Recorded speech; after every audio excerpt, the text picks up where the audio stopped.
Welcome to Hiraeth, the home of modern Welsh politics. The coronavirus pandemic and Brexit have changed the Wales we live in. There will be no future government in Wales which will not experience some form of emergency event due to our changing climate, and it is vital that any future government makes sure that our recovery from COVID and Brexit has the environment at its heart. In the first of our pre-election portfolio pods, we place the environment front and centre. To talk all things environment with me and Ceri this evening, we have Liz Silversmith, who is the Policy Officer at Wales Environment Link and the coordinator of the Wales Environment Link manifesto. Hello, Liz. Hiya. We also have returning guest and friend of the pod, Jemma Bere, who is the Policy Officer at Keep Wales Tidy. Hello, Jemma. Hello. And joining us as well is Alex Meredith, who works on large-scale renewable energy projects and has recently completed research on the Swansea Tidal Lagoon, which will be published later this year. Hello, Alex. Good evening. Good evening all. So let's start by going a bit back in time. Devolution is now 20 years old. And what are your key take-homes on what we have achieved in Wales in those 20 years? Do you think we've delivered for the environment, Liz?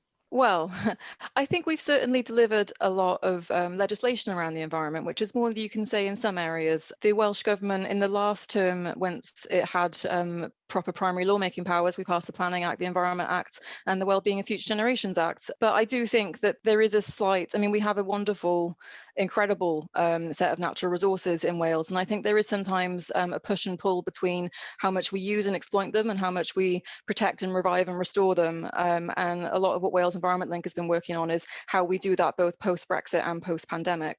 I think we've come a really long way, and I think we are doing better than England certainly, and Scotland maybe in some cases as well. We've got the fourth highest household waste recycling rates in the world, which is really, so it's a massive success. We introduced the single-use carrier bag charge levy. We were the first in the UK to do that. So we have had some wins, but I think the scale and the pace hasn't been fast enough. And I think it's coming to a head now. One of the most frustrating things I think about being an environmentalist and working in this sector is that we've got the skills and the know-how. It's not that the solutions aren't there. Progress in this area is almost always down to political will. So we've come a long way, but there's still a long way to go.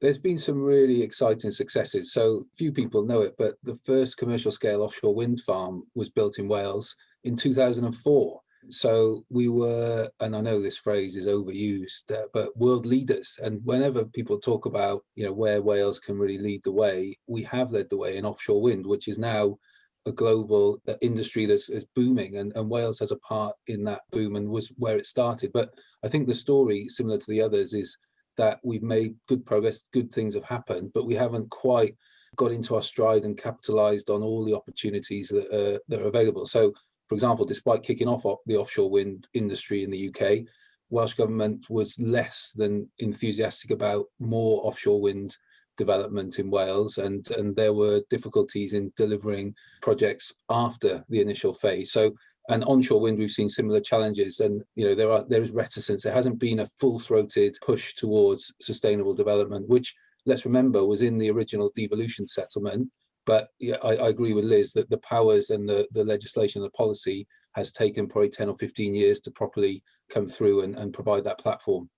Gemma, obviously we've got the election around the corner, and this one should have the environment and climate change as one of its leading policy issues. What are you expecting to see from the parties? I hope that climate change and the climate crisis, as it has been officially called now, to be front and centre. I hope that that's what we see from every single party.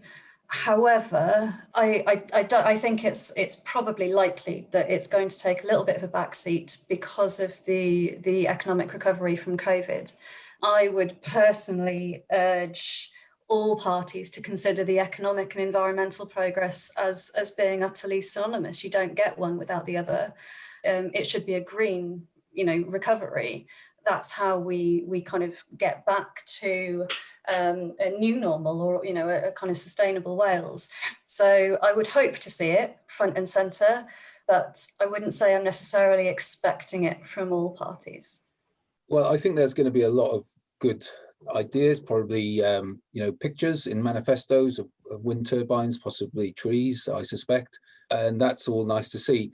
But the reality is there is a challenge in Wales, because if you look at the Committee on Climate Change's last report for Wales, it identifies that the real majority of powers that can deliver net zero, which, let's be honest, is the real goal from a decarbonisation perspective, still sit with Westminster. The vast majority of the powers that are required to deliver net zero sit with Westminster. So as much as the parties in Wales and Welsh election can offer, let's say, the right intentions and the right policies, in particularly around forestry and some of the areas which have devolved, for the big scale changes that our economy needs in Wales, they are going to have to work with Westminster. So actually the thing that I most want to see is a spirit of collaboration around net zero and decarbonisation that allows us in Wales to be a real front and centre part of that journey, rather than becoming some kind of antagonistic conflict over how we go about this transition.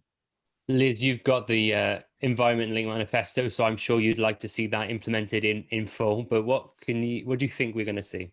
I mean, when it comes to, so Wales Environment Link is a network of conservationists. I mean, it's a lot of varied members, but it's about the nature crisis over just as much as the climate crisis. And that's part of what we're trying to piece together, is how do we take that really, and I completely agree on what Alex said in terms of we need to have a UK approach on carbon. There is, because of the national grid and because we share energy and because of the way the powers are reserved and not reserved, we absolutely have to have a shared ambition. And I'm not a renewable energy expert, but I think in terms of how we spread our resources, we would clearly be better off doing that jointly with England and Scotland and Northern Ireland, and making sure that we take advantage of, tidal range and wind ranges, and where it's solar. With renewables, you have to make sure that you try every natural resource really in a sustainable way. I think that's one of the key things that Wales Environment Link would want to see. We don't tend to work on renewable energy, but one of the things that we know is that doing a large scale development without smaller test pilots is very difficult for us to assess the conservation. We absolutely need to see net zero. But we also want to see attention given to carbon capture. We want to see nature-based solutions, the way that flooding occurs every single year, and we act surprised. And it's because we haven't really addressed it in a natural way. We haven't natural flooding solutions are things like salt marshes and peatlands, and the way our rivers are protected, and the way that our seas and the way the coastal intercept happens. By building concrete walls, that's often the worst thing you can do, because it lasts a few years and then collapses. Another thing is we have to suddenly piece together, I say suddenly, 4 years later after Brexit, have to piece together a new UK-wide framework on what do we consider to be the big ticket things on how we not only reduce our carbon emissions and therefore abide by the UN Paris Agreement and to try and stop warming to beyond 5 degrees and make sure we deliver on all this renewables, but also we completely missed our targets in 2020 on biodiversity. Our nature, it's dying, it's going extinct, and those are strong words, but it's a strong issue, and it's something that Extinction Rebellion have really brought to the fore of the imagination. It's something the Welsh Government seems to have embedded. They've even met with Extinction Rebellion. They take them seriously in a way that I think 10 Downing Street doesn't and Westminster doesn't. They try and involve them in how we can do it collaboratively, and that's a really different tone to how it sometimes happens in other countries. So I certainly expect carbon and climate to be front of centre, but the problem is that economic crises and COVID crises and NHS crises will always trump the environment. And that's what we're saying about the green recovery. You need to put this embedded in everything, in farming, in marine, and anything you do in education, in the NHS. We need to make sure that the environment is a consideration, if not embedded in a way that we can all take action to not only make the most of nature, but to protect it and make sure it's still there for the next generation. You both mentioned the green recovery there, and I had some questions further on around that, but as it's come up now, could one of you just talk us through what is meant by a green recovery?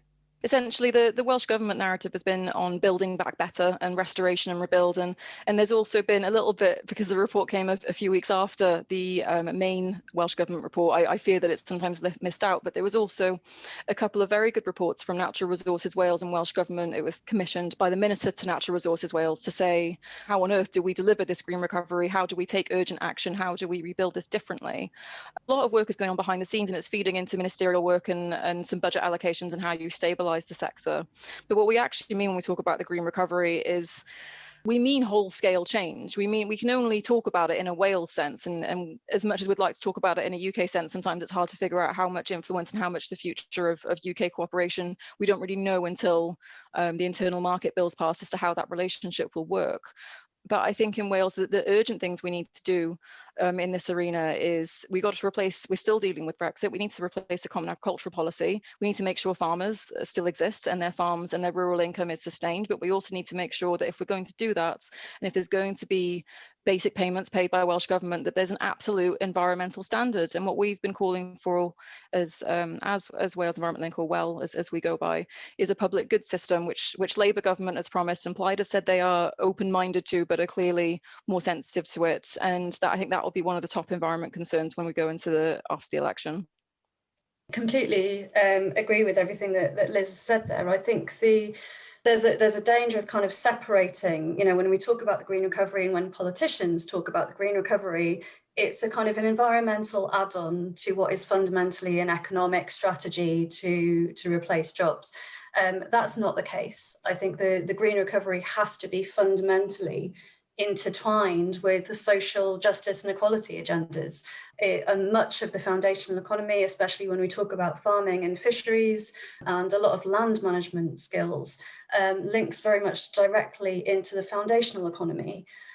We've probably reached maybe a kind of green recovery when Ken Skates, the economic and business portfolios, start talking about land management in the same way that the environment portfolios do. When we have a percentage of every single budget across Welsh Government feeding into environment and the climate and nature.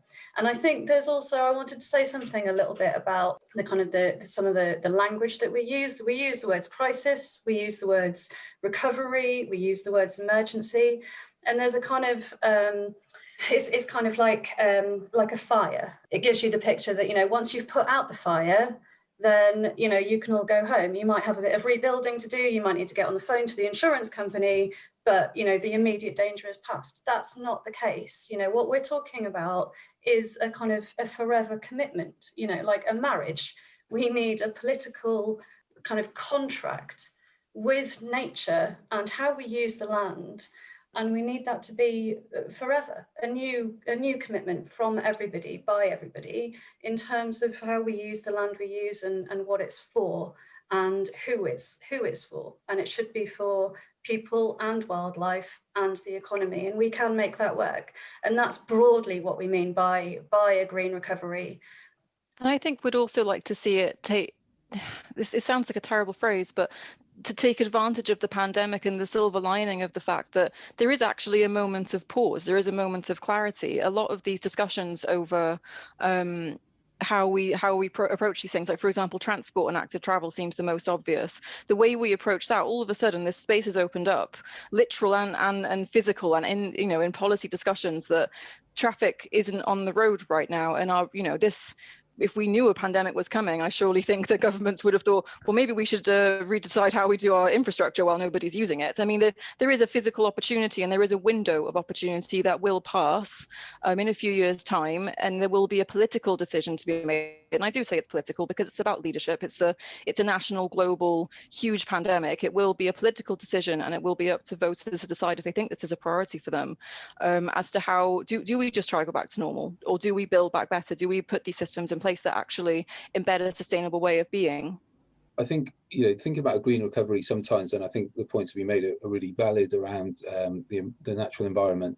But I think we can also talk about a skills and innovation recovery that is focused upon potentially green and environmentally sustainable development. So, we have fantastic universities in Wales who are already doing a really interesting work to develop some of the technology that is going to help us in this transition. And if I was going to pitch one thing to any party or even Welsh Government, I'd say invest heavily in our universities and higher education, and obviously further down the education ladder, but to try and get our researchers and our innovators and the companies that spin off those institutions to really lead some of the technological change that we need in the next 20 to 30 years, because there's a huge, we have a lot of the technology, we kind of understand it in a basic sense, but we can really supercharge innovation to make ourselves, a really interesting economic part of that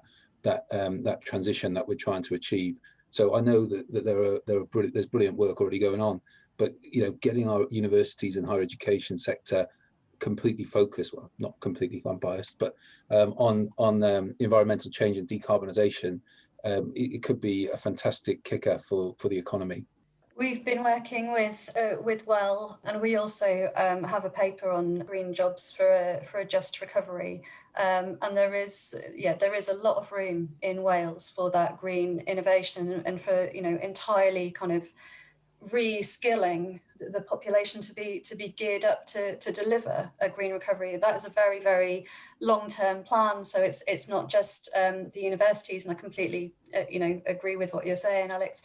It's everybody. I mean, it's school children. We need to equip them with the tools that are needed to deal with the climate change crisis in the future. It's young people, it's further education colleges, it's farmers, it's politicians, I dare say.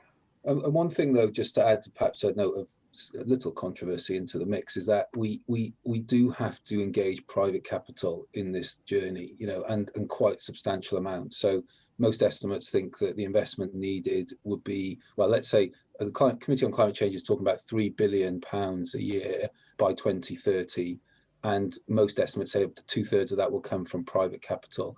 And that requires government and broader society to be comfortable with big companies investing heavily with a profit motive in the background, but to deliver skills, opportunities, jobs in Wales. And I think that's where perhaps the narrative and the tone around this transition has to be carefully judged, because there's a desire to get there on all sides, but there's also different ways in which we can ensure that we get the right investments in Wales, where I think other parts of the UK have been more comfortable with that balance, and it's resulted in a lot of capital going to potentially other parts of the UK without real strong justification. But if politicians and stakeholders in Wales can make sure they sound, that they are open and willing to engage with private investment, I think that will be positive for us. One of the things that you mentioned in a few of the responses now has been the internal market bill and the approach then to public goods that's going to emerge in the next Senedd session. What are the kind of key things you'd like to see in that kind of area? Because I think that'll be one of the big drivers in how we manage our land and some of the things you picked up on, Liz. Is there anything you'd particularly like to see the next government really drive home in the public goods aspect? Well, we first need to make sure that that we're politically sold on the public goods. I think that mostly are. I think I could imagine Plaid Cymru and a Welsh Labour government in some form, supply and demand, working out a very interesting way forward, and certainly quite an optimistic way forward as to how we make closer to home food systems more sustainable, and how we take advantage of the fact again that we have Brexit as a reset, perhaps a more disruptive reset even in some ways legislatively than anything else, because in the next term, another thing, and we don't want to see all of the talk on in the environment only be on this bill, but the first thing we have to do is pass an environmental governance bill, and it's not very exciting to talk about, and it's not very it hasn't got many opportunities on the forefront, but it's basically just replacing the EU directives that actually meant that if there was a breach of a pollution incident, if someone polluted a river, or if someone chucked waste somewhere illegally, that there's actually an enforcement and fine and judicial aspect to all of that. Right now we have nothing. And that's quite terrifying in a way for the environment sector. It's quite terrifying that we don't actually know when we'll have a regulator to intervene. Before the election, I think we're expecting to see an inbox and some form of non-statutory framework set up so that it can receive complaints. But unless the next government managed to push through that bill pretty quickly. And not only with that bill, we're not, the regulators just one, we'd also want to see principles like a precautionary principle or sustainable development principles, ways that overarch those things so that we can have that joined up approach. Because another thing we need to do is really look at how we can do renewables. And that's something that the Welsh Government has put as a priority, and how we can do renewables in a most sustainably, environmentally friendly way so that we're not exploiting natural resources. For example, offshore wind is fantastic, and the tidal range is huge. The potential is amazing for renewables in Wales. But we also have have one of the most diverse coastlines with the most sort of seals and porpoises and dolphins and different really delicate habitats that we also want to protect. And it's not, we talk about that sometimes in the sector like it's impossible. It's very doable. It's incredibly doable. It usually requires, you know, some political will and some cooperation, but ultimately it's only in the last well, so let's say 3 to 4 years since the Wales Act 2017 passed that we even had powers over 350 megawatt developments. And I'm sure Alex knows much more about that than I do, but I think that's really hindered the sector developing as much as it could have, because it's confusing to have different consenting regimes at different levels of governments, when actually, again, depending on how we legislate, it will depend on how the Welsh Government decides to prioritise where they do renewables. And so I go back to your original question on what also the next Senedd needs to look at, is that it needs to look at things like fuel poverty and making sure energy efficiency. And that's another thing, the great foundational skills economy potential for a post-recovery pandemic. We have a huge amount of housing stock that's massively inefficient. That's one of the quickest, simplest, easiest ways that you can reduce waste of, you know, carbon emissions. Yeah, I mean, I think that's right. And just to follow up, Wales, through the devolved powers, has the ability to manage marine licensing on projects that are above 350 megawatts. So, you know, there's a huge influence there on developments, and to ensure, as Liz says, that they meet, you know, habitats and environmental criteria. The process of upskilling in Wales on that kind of issue is ongoing, and it's getting faster, which is great to see. So it's exciting. I mean, the Internal Markets Act sort of point is interesting. You know, I think we have an opportunity to, you know, resist, and I think the Welsh Government is doing its best to do that, any attempt to dilute positive elements of Welsh legislative power. And I think, you know, I would support that. The other element which is in there at the moment, which is really interesting and challenging, is this potential for the UK government to invest in infrastructure in Wales over the head effectively of Welsh Government. And that question in the context of big scale infrastructure changes is going to be quite important in the near term if it goes ahead. And so, you know, in the research I've been doing on Swansea Bay, you know, a lot of discussion amongst some of the stakeholders there that really, if Welsh Government was so keen on Westminster investing directly in economic development projects, you know, then they should allow these kind of powers to go ahead, because for 5 years they asked very directly for investment to go into the Swansea Bay project, you know, but now there's a sense of, well, no, we don't want Westminster to decide infrastructure spending, we want to do it ourselves. But there's a balance there that needs to be struck around the big balance sheet that Westminster offers to investment in Wales, and the need to prioritise that in areas where Welsh Government sees the right priorities. That discourse, that discussion at the moment is, I think, quite abrasive, but for the benefit of Wales and infrastructure development in Wales, we need to see collaboration there and a better understanding for how we apply the right levels of spending from Westminster to Wales. Just a note on that, on the way you say that, yeah, we could be working together better on this. It's something that I've been working with in Wales Environment Link on the Shared Prosperity Fund. So this is the UK government pot of money that's supposed to replace EU structural funds. And they announced during the spending review in November that they're going to have some regional pilots. It's going to be about jobs and unemployment and all the usual stuff you'd expect from a general pot of funds and not sure what to do with. But we think it's a fantastic opportunity for potential. And, you know, one of the biggest things that unites the 4 UK nations is our borders and our land and our sea. One of the best things we could do with that is to focus that, you know, we're talking about how we can create renewable skills and foundational skills and, you know, engineering skills to make sure we can get our infrastructure in that proper way. Wouldn't it be great if the Shared Prosperity Fund was something that actually was strategic and looked at the different skills and the different opportunities in the 4 nations and said, right, okay, let's use this to make sure we've got an economy and a workforce that is ready to take on a, you know, post-2030, post-petrol world, where we actually perhaps do reduce our carbon, you know, and actually meet our carbon targets. I think we need to also be a little bit more optimistic in some ways. Working in the sector can be very depressing, because we just see lots of reports from scientists saying that we have less nature and we have more carbon emissions, and the higher that curve goes up and the higher that curve goes down, you know, inevitably the less hope there is. But that's not the case. There's a lot of potential.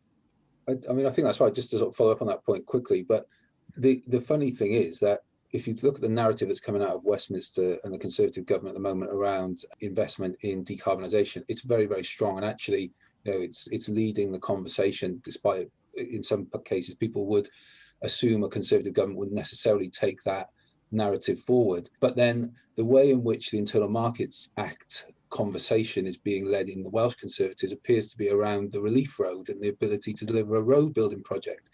And I think that, so there is a question about if the narrative for the Conservatives in Westminster is all about offshore wind, hydrogen, upskilling, levelling up, you then shouldn't necessarily translate that into a road scheme, which clearly doesn't align with the environmental objectives of the Westminster government. We should remain positive, but I'm very sceptical about the Internal Markets Bill. I think it brings everyone down to the lowest common denominator. I don't think it's a positive bill. I think the Environment Bill gives us powers, whilst the Internal Markets Bill takes it away. And I think that historically, throughout many years of Wales's history, the UK government has never been interested in investing in infrastructure in Wales. And I think that, you've got the M4 Relief Road, which has been talked about, which is obviously not where the Welsh government wants to go. You probably see, Wilfa Newydd being reinvigorated. I would be very cynical that the UK government would invest in the right places where it's needed. I'm hoping that the challenge is successful, that all the devolved nations, I believe, are bringing against the UK government. I think we can do better. I think that an Internal Markets Bill should be aspirational. It shouldn't bring everybody down. It should raise everybody up. That's what I'd like to see. And I think that's for the next government of Wales. That is going to be an absolutely massive issue. And coming back slightly onto the Environment Bill, which has been delayed for the third time, and the environmental governance structures that Liz was talking about, it's not just that we lack the compliance and the enforcement structures at the moment, it's the fact that the UK is hosting COP in autumn. And if we haven't got an environmental framework by autumn, we are in an international humiliation. It's embarrassing. There's that kind of, soft political deadline as well for the next government to act extremely quickly.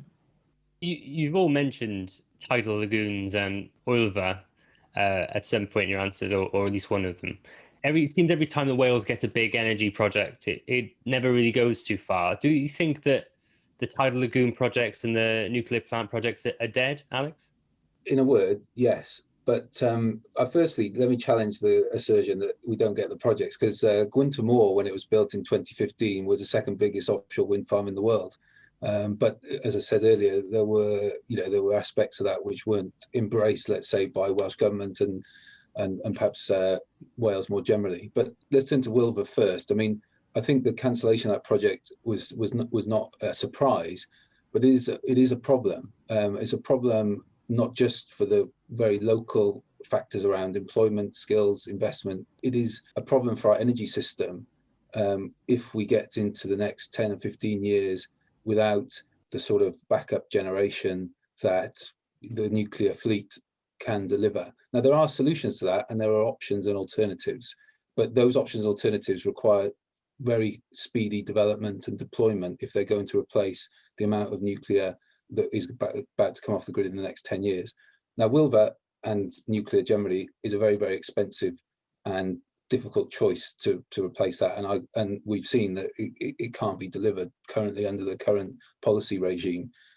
So, Westminster are going to have a look at the way the policy is developed around nuclear and decide whether they want to change that balance to make that project viable. But currently, it's not going to happen.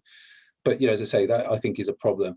As for Swansea Bay, the reality is that opportunity for tidal lagoons is still there, but the project itself I think needs to be completely reworked and redesigned if it was going to be delivered, and that would take some years.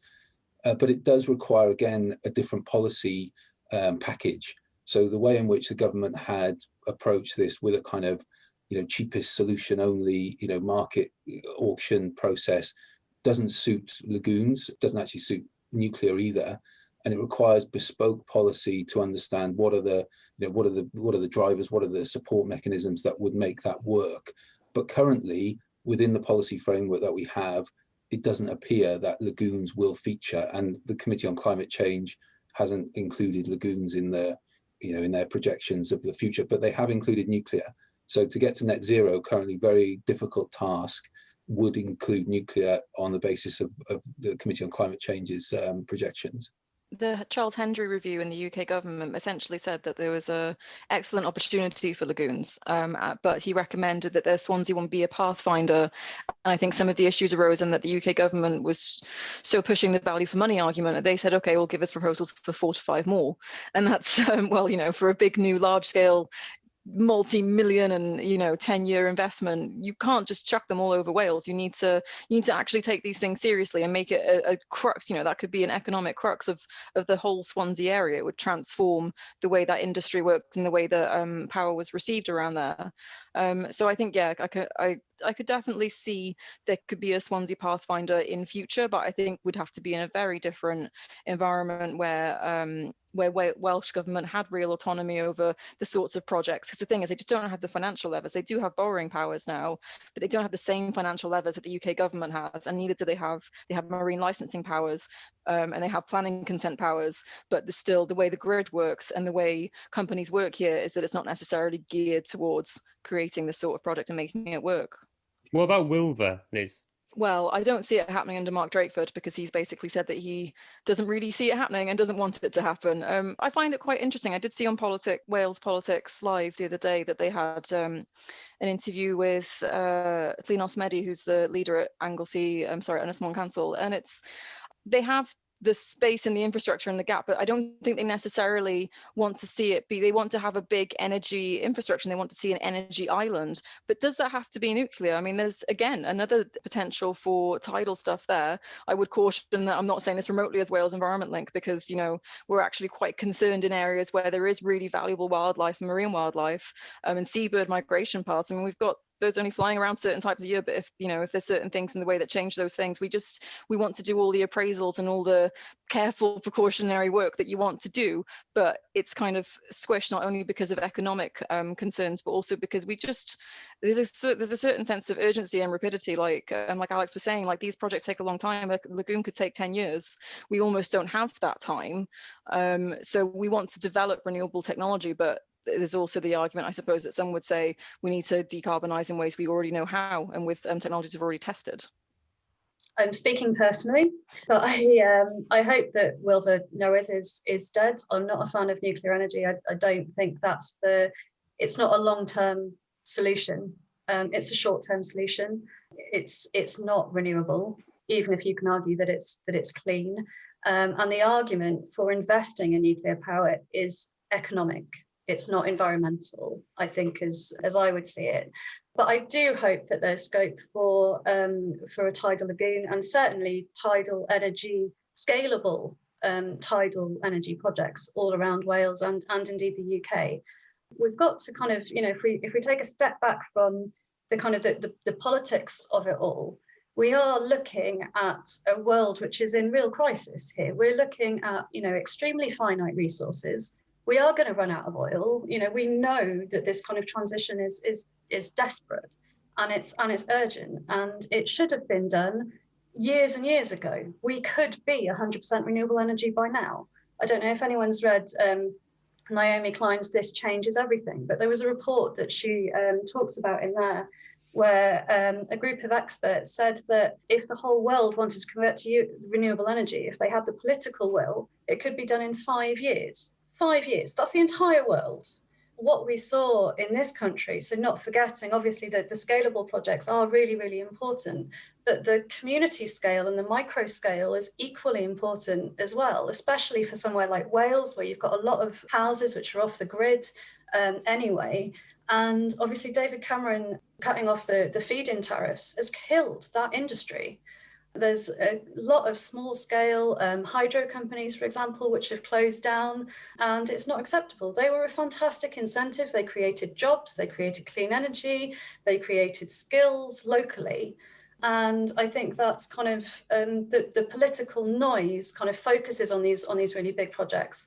But, in the meantime, all of those small-scale stuff are also kind of dying a death as well, which is extremely sad and really worrying.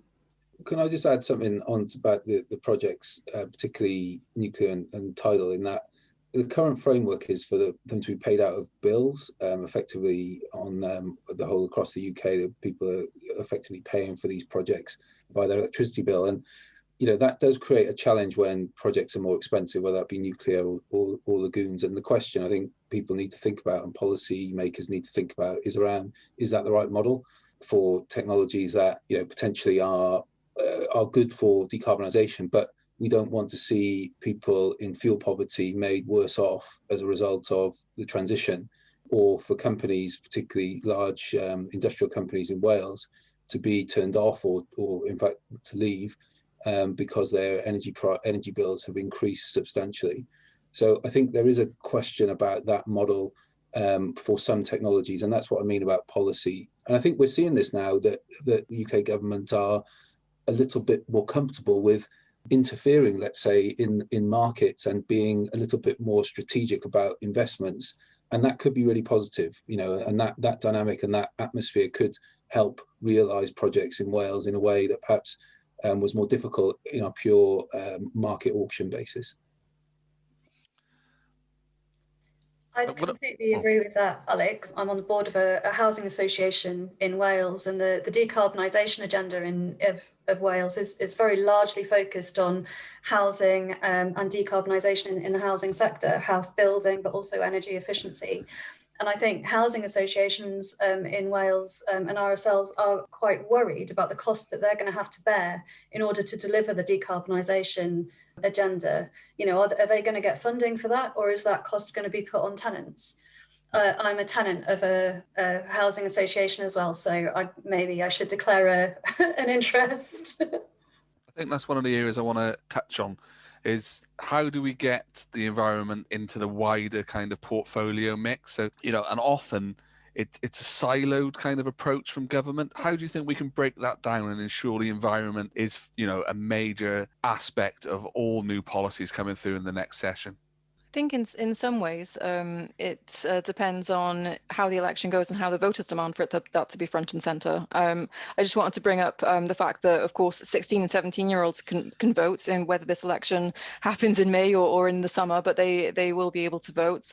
And the YouGov poll, I think it was last year, they said that 45% of 18 to 24-year-olds say that environmental issues are one of the nation's most pressing concerns, making it only second behind Brexit. So I think hopefully they will see that, and people will be asking them questions on this. But yeah, the unfortunate thing about the climate emergencies is that a lot of it is about other portfolios stopping doing things or considering doing things differently.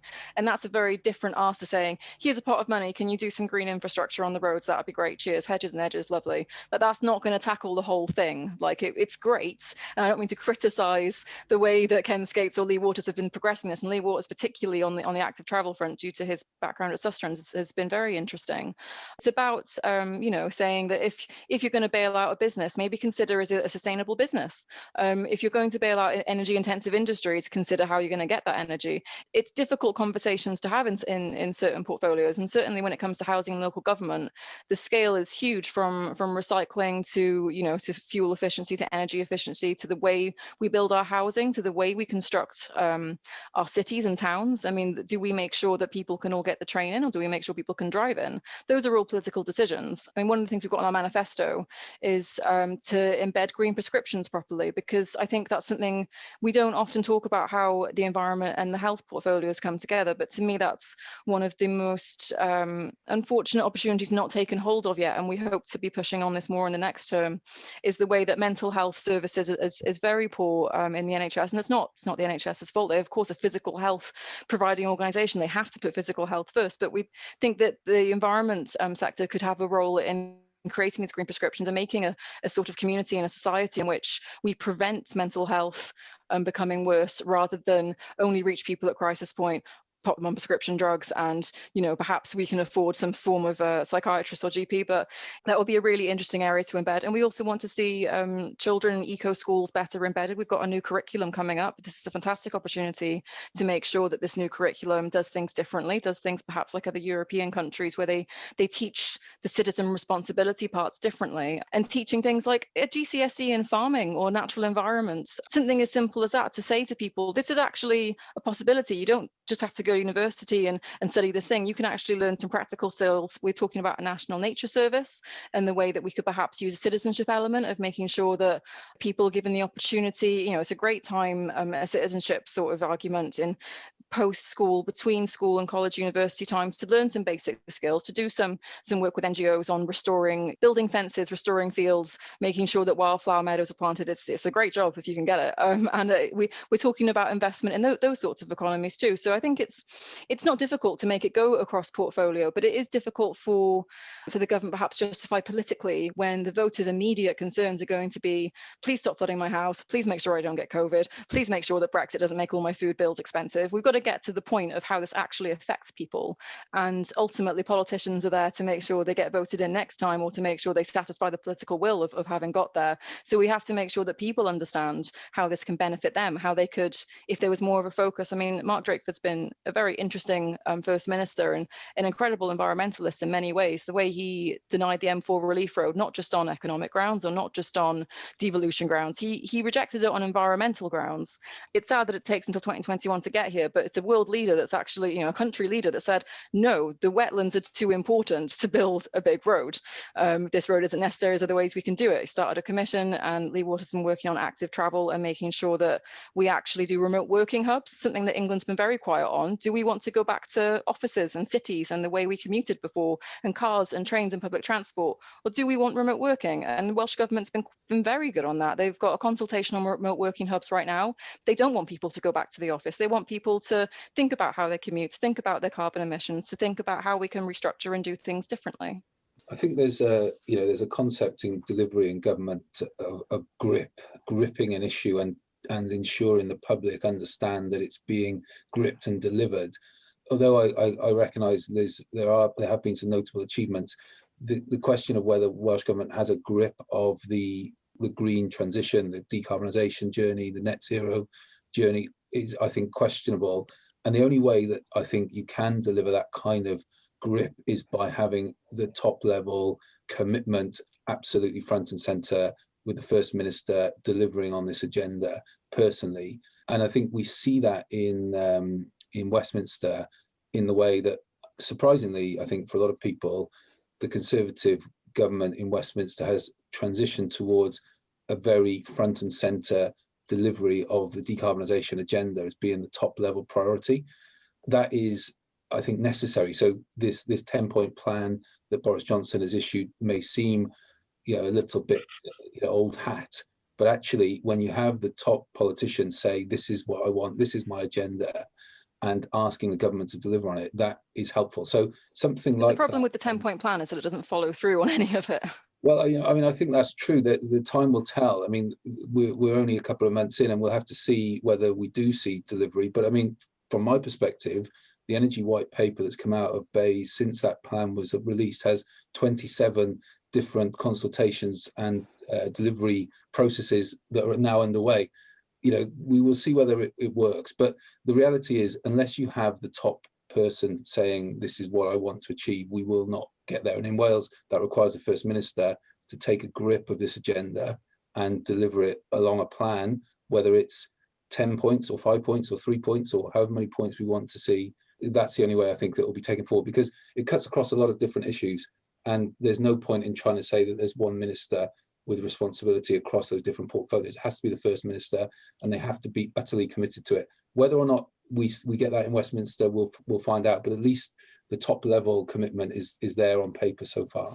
I totally agree with that. I think it's in order to make it embedded across government, you need the First Minister to say, you better embed this across government. I mean, that's ultimately, a minister has only so much, capacity and budget to be able to do things. I would say with regards to, the energy stuff, I saw commitments from Leslie Griffiths on the renewables in the public sector, but it did sound a little, you know, it's a target for the public sector because that's where they have the power. The ambition and broad scope of it should be, well, how are we going to make sure that the private sector and third sector and all the other sectors are involved in this? You've got to bring people with you. You can't just sort out your own house and then expect everyone else to follow suit by best practice.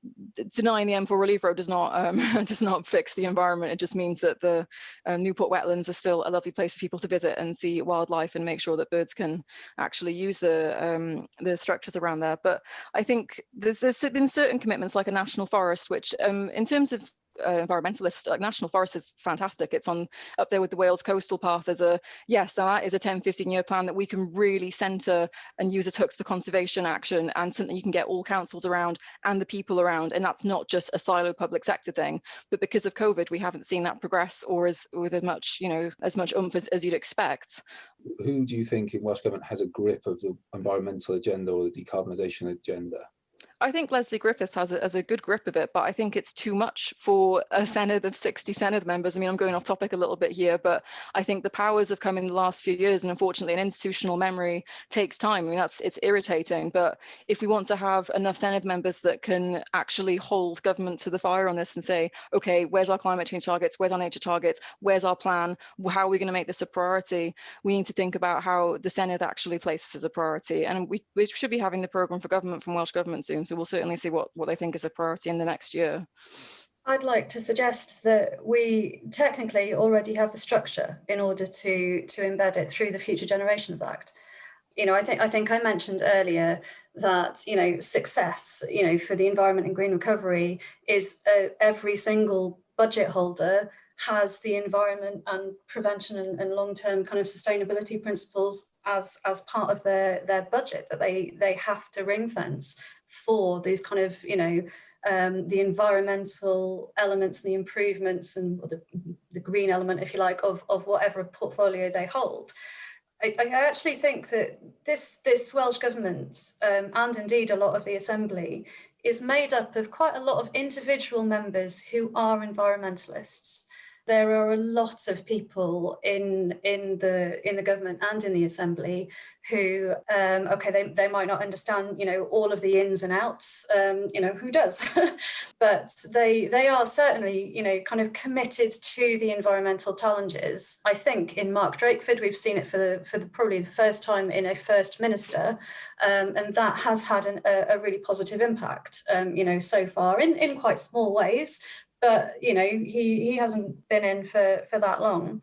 But I think if you gave the Future Generations Act legal teeth, and us as the public or public bodies could present a legal challenge to any minister or to the government to say that they are not following those sustainable principles within the Future Generations Act, then they'd be a little bit more careful about where they spent their money and the decisions that they were making. And that also kind of, it wouldn't solve everything, but it would prove to be a catalyst for embedding that culture which is necessary to collaborate on budget spending and decision making and make the government finally accountable.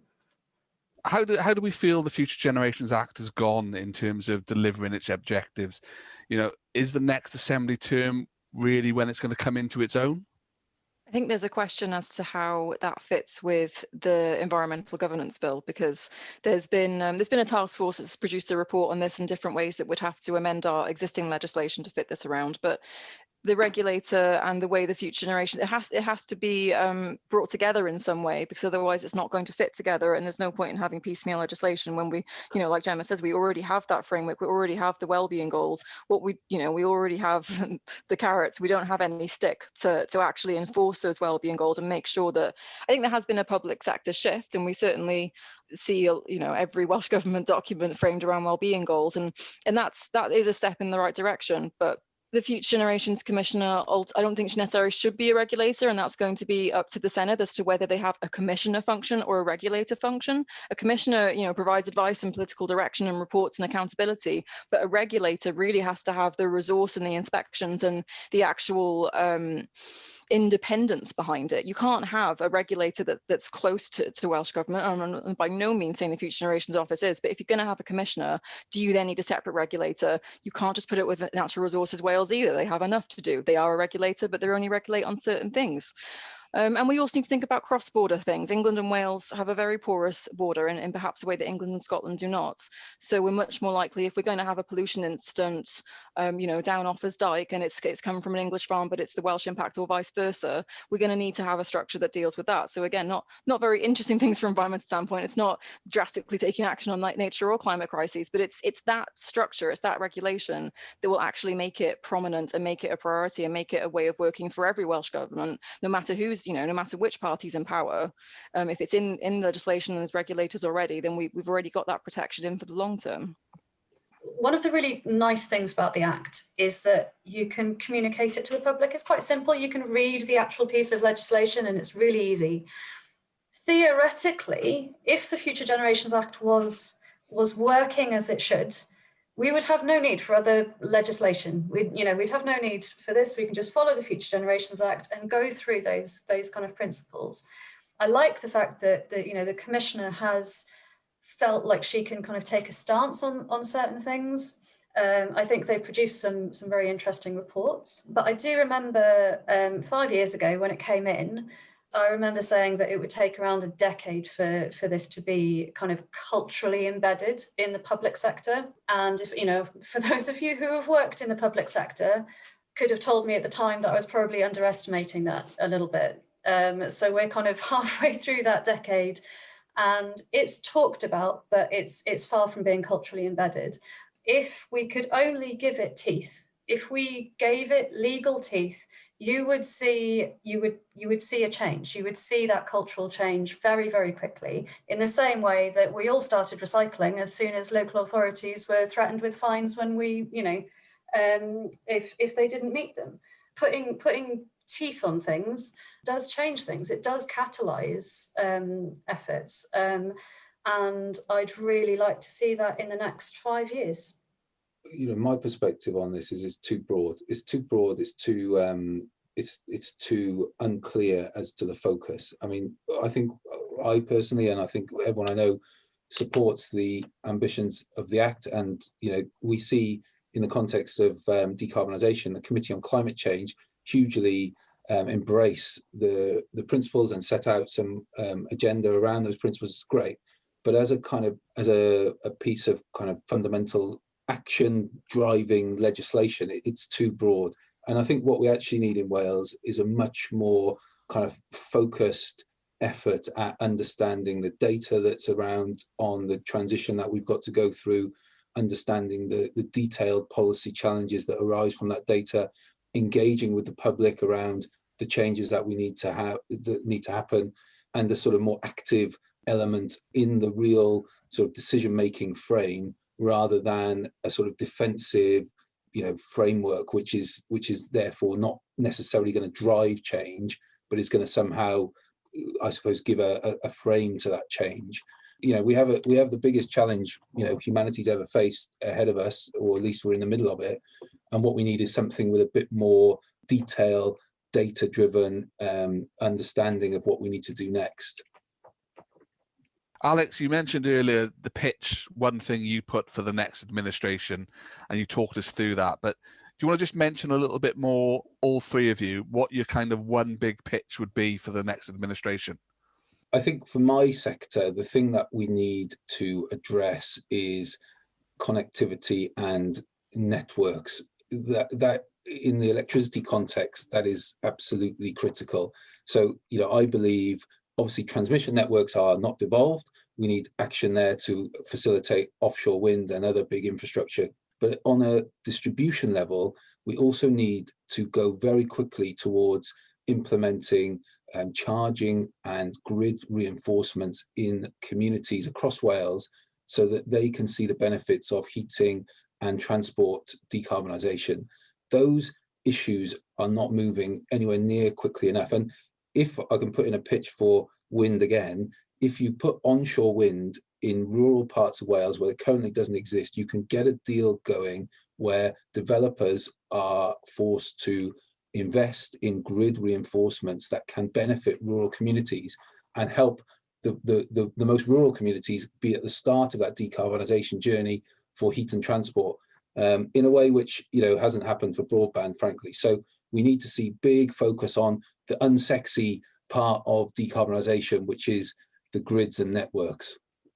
Well, if you ask me for one pitch, it's gonna be difficult, but I think the two big things would be farming. Like, rural farmers need reassurance and support, and also advice and guidance and reliability and some kind of aspects of predictability as to when our systems will change. And I think there's already an agricultural white paper. Wales Environment Link thinks it's mostly very good, and we're very supportive of this.